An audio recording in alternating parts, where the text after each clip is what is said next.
है जो आज हमने स्टार्ट करना है उसमें वो कह रहा है कि any point equi distant from the end point of A line. यानी वो कह रहा है कि एक लाइन है, लाइन सेगमेंट है, वो कह रहा है कि उसकी जो एंड पॉइंट्स हैं वहां से किसी पॉइंट P के जो उस लाइन से बाहर है, any point equi distant from end of the line, यानी जो लाइन ए बी है उसके एंड होंगे ए और बी, वहां से कोई पॉइंट P है, P और A, P और B दोनों इक्वल है, तो हमने कहना है कि वो जो P पॉइंट है जो कि उसके दोनों एंड से उसका डिस्टेंस इक्वल है, वो राइट बाइसेक्टर होगा इन दोनों का। तो इसका मीन है कि हमारे पास ए बी जो है वो लाइन सेगमेंट है, पी पॉइंट है, और पी पॉइंट इस तरह लिया गया कि पी ए और पी बी दोनों एक दूसरे के इक्वल है। प्रूव हमने करना है कि P is right bisector on A B. यही उसने कहा है कि जो वो पॉइंट है, and point is right bisector of it.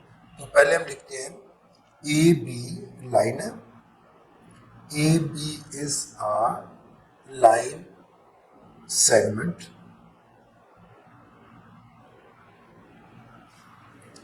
Point P जो है, point P is such that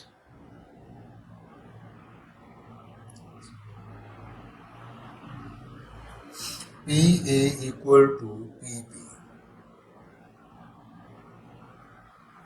यानी ए बी जो लाइन सेगमेंट है उसके ऊपर कोई पॉइंट P है, P का E से P का B से डिस्टेंस इक्वल है, तो वो कहता है कि अगर ये दोनों एंड पॉइंट्स उनके डिस्टेंस इक्वल है तो वो राइट बाइसेक्टर होंगे।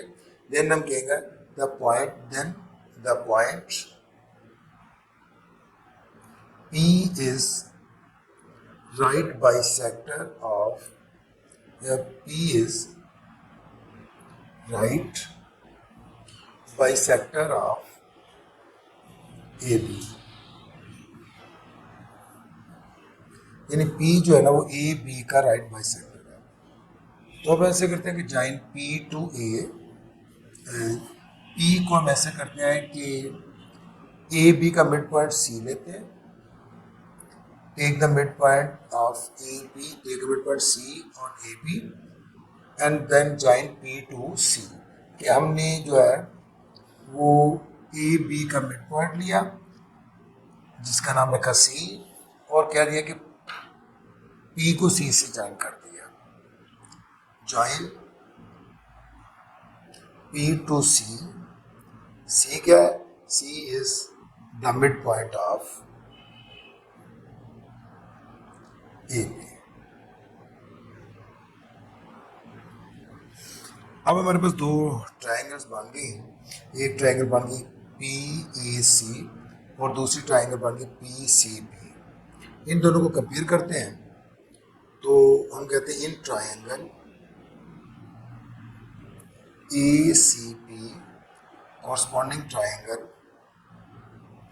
BCP, इसमें हम देखते हैं कि PA और PB दोनों एक दूसरे के इक्वल है, PA is congruent to PB। ये हमने गिवन में कहा था कि PA is congruent to PB, तो यहाँ पे हम लिख देंगे गिवन नंबर 1। नंबर 2 हम देखते हैं कि PC इस ट्राइंगल में भी है और PC दोनों में सेम है, तो हम लिखते हैं PC is congruent to PC।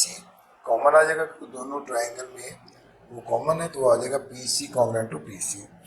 Same as हमने कहा था कि C is the mid point of AB, mean AC और BC दोनों एक दूसरे के इक्वल होंगे, क्योंकि हमने कहा था कि जो ना वो C is the mid point of AB, ये कंस्ट्रक्शन में हमने कहा था।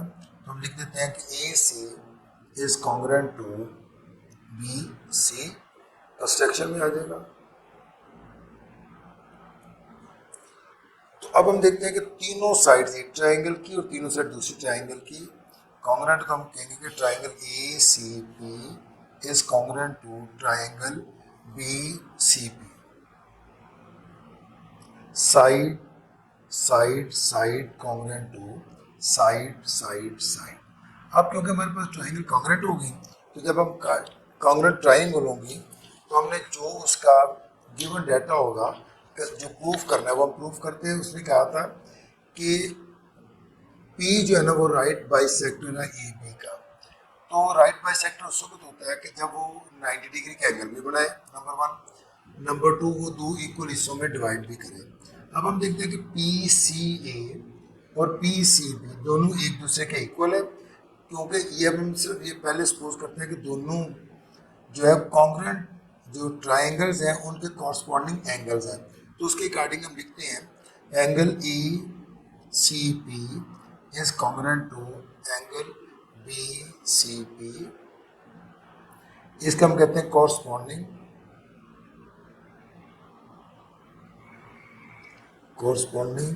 एंगल्स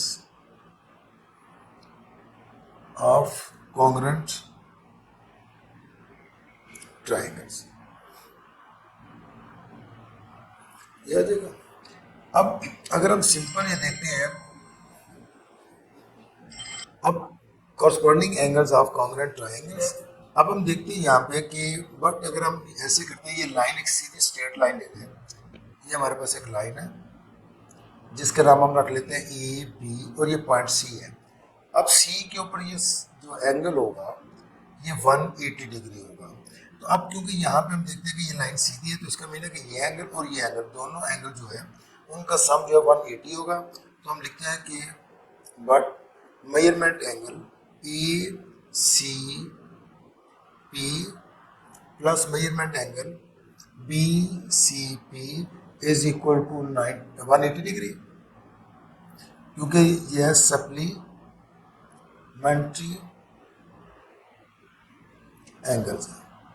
क्योंकि सप्लीमेंट्री एंगल्स की डेफिनेशन ये है कि दोनों एंगल्स जो है जिनका सम 180 डिग्री हो जाए वो जो है सप्लीमेंट्री एंगल्स कहलाते हैं। इसके बाद हम देखते हैं कि ए सी पी और बी सी पी दोनों एक दूसरे के इक्वल हैं।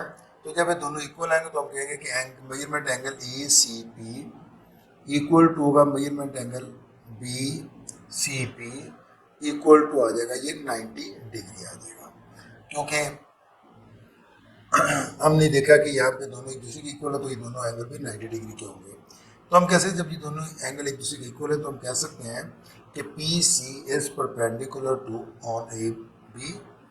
तो यहाँ पे हम लिखते हैं कि measurement angle A C P is equal to 90 degree. तो ये हमने प्रूफ करना था कि पी सी जो है ना परपेंडिकुलर ए बी के और measurement angle A C P equal to 90 degree का। और इसके साथ हम लिखते हैं also C A is equal to C B. ये हमने कंस्ट्रक्शन में किया था।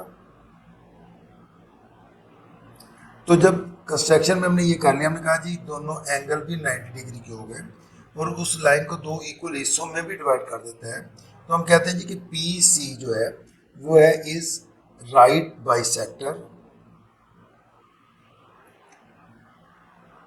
ऑफ ए बी, यानी पी सी जो है वो ए बी का राइट बाइसेक्टर है। तो हम कह सकते हैं कि पी जो है P is on the right bisector